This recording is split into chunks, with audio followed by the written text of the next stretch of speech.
बिस्मिल्लाहिर्रहमानिर्रहीम। अस्सलाम वालेकुम students, welcome to Rana institute of mathematics. मैं हूं सर राना मोहम्मद सईद। स्टूडेंट्स, आज हम values of trigonometric functions acute angles 30 degree, 45 degree and 60 degree और the values of trigonometric function of the angles 0 degree, 90 degree, 180 degree, 270 degree ये पढ़ेंगे। ये फर्स्ट ईयर मैथमेटिक्स में chapter 9 में मौजूद है और चैप्टर 9 की हम 2 एक्सरसाइज कर चुके हैं। इसके बाद नेक्स्ट लेक्चर में हम इंशाल्लाह चैप्टर 9.3 एक्सरसाइज चैप्टर 9 की हम पढ़ेंगे। चलिए स्टार्ट करते हैं। Values of trigonometric function of acute angles 45 degree, 30 and 60 degree. देखिए, हमारे पास एक राइट ट्राइंगल है ABC। ए के सामने सारी साइड को ए, बी के ऑपोजिट बी और सी के ऑपोजिट साइड को सी हम डिनोट करेंगे। अब यहाँ पे देखें कि हम सपोज करते हैं कि जो एंगल ए है वो 45 डिग्री है। एक ज़ाहिर एक राइट एंगल है 90 का सी, एंगल बी भी कितना होगा 45 का। एंगल बी 45 का क्यों होगा? क्योंकि किसी भी ट्रायंगल में एंगल्स का सम जो है वो 180 डिग्री होता है। अगर ये 45 है, ये 90 है, तो 90 प्लस 45 135 प्लस 45 180 डिग्री। अब दो एंगल इसमें सेम है। अब दो एंगल सेम हैं तो जब भी किसी ट्रायंगल में दो एंगल कॉन्ग्रुएंट होते हैं तो उनकी अपोजिट साइड भी कॉन्ग्रुएंट होती है। जैसे कि ये ए और बी जो हैं ये किसके इक्वल होंगे? 1 के इक्वल होंगे। जैसे यहाँ पे लिखा है triangle ABC is isosceles triangle. Isosceles दो साइड्स इक्वल जिसमें होती हैं। As values of trigonometric function depend only on the angle and not on the size of the triangle. जो वैल्यू होती है वो डिपेंड करती है एंगल पे, साइज पे, जो साइड्स की लंबाई है उस पर डिपेंड नहीं करती। वी कैन टेक, हमने क्या किया, ए और बी 1 के इक्वल लिया। ये ज़रूरी नहीं कि आपने 1 के इक्वल ही लेना है, हम 2 भी ले सकते हैं, 3 भी ले सकते हैं, कोई भी वैल्यू ले सकते हैं, लेकिन होगी ये दोनों की सेम होगी। पाइथागोरस थ्योरम लगाएं अगर हम, तो सी स्क्वायर इक्वल होता है ए स्क्वायर प्लस बी स्क्वायर की। जैसे कि ये देखें, यहाँ पे ए और बी पुट कर देंगे, ए भी 1 है, बी भी 1 है, स्क्वायर भी 1 1 होंगे, ऐड होके 2 आ गया, स्क्वायर रूट लेंगे तो ये स्क्वायर रूट 2 आ गया। तो ट्रायंगल की तीनों साइड्स कंप्लीट हो चुकी हैं। अब इसमें ए और बी 1 है और सी क्या है, स्क्वायर रूट 2 है।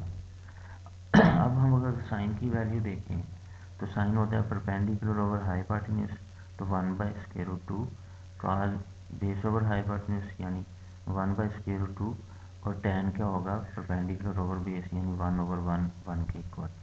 जैसा कि आप ये देख सकते हैं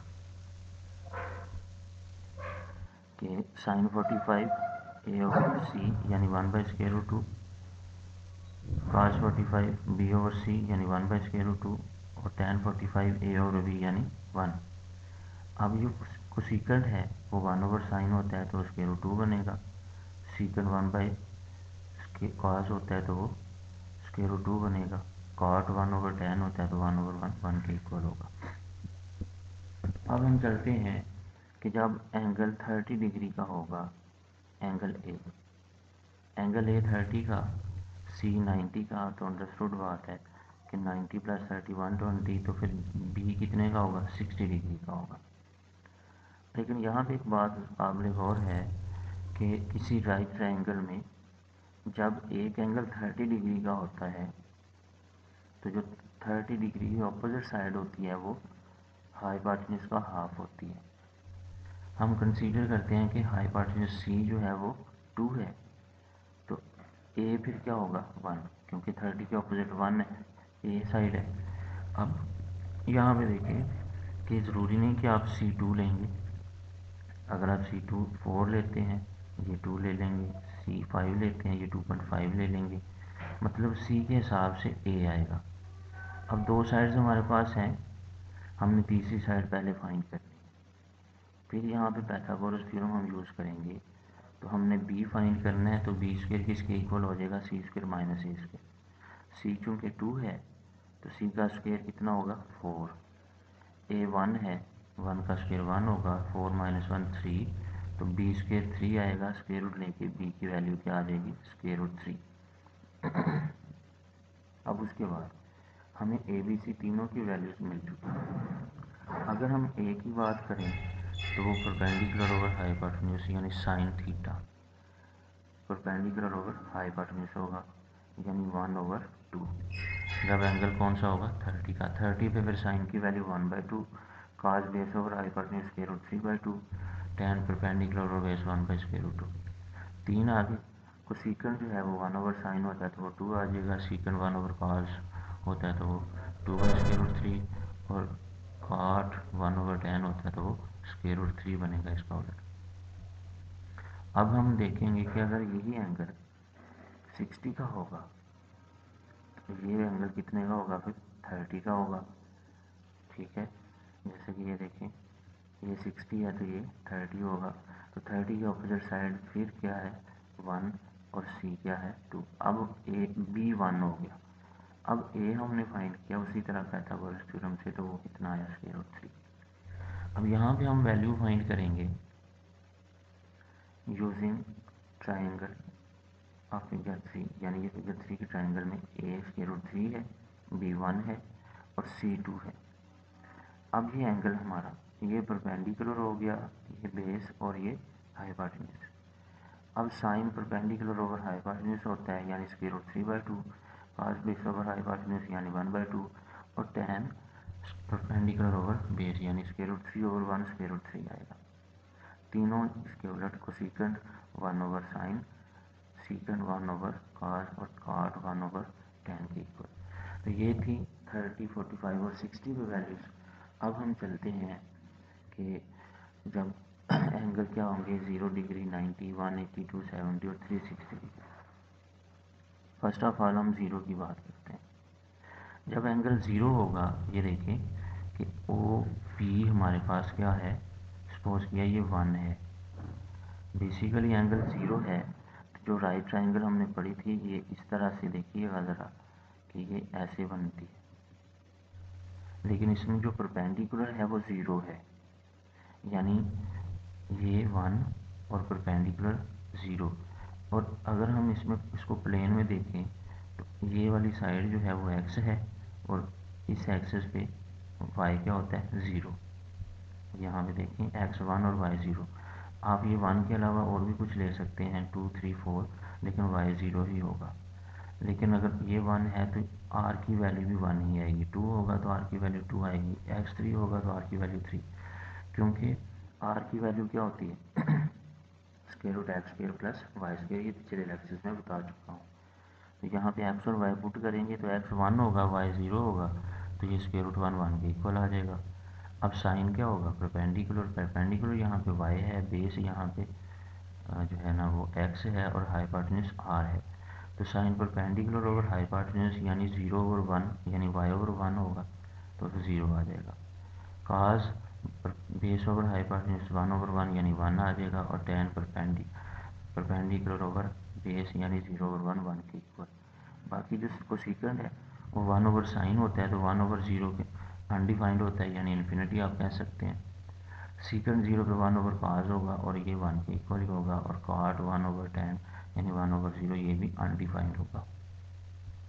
अब हम चलते हैं 90 डिग्री पे। अब 90 पे यहाँ पे जो साइड है परपेंडिकुलर है वो 1 हो गया, परपेंडिकुलर 1 हो जाएगा। बेसिकली ये मिस्टेकनली लिखा गया, ये 0 होगा और ये क्या होगा 1, यानी x 0 होगा और y 1 होगा। r की वैल्यू उसी तरह फाइंड करेंगे वो भी 1 आएगी।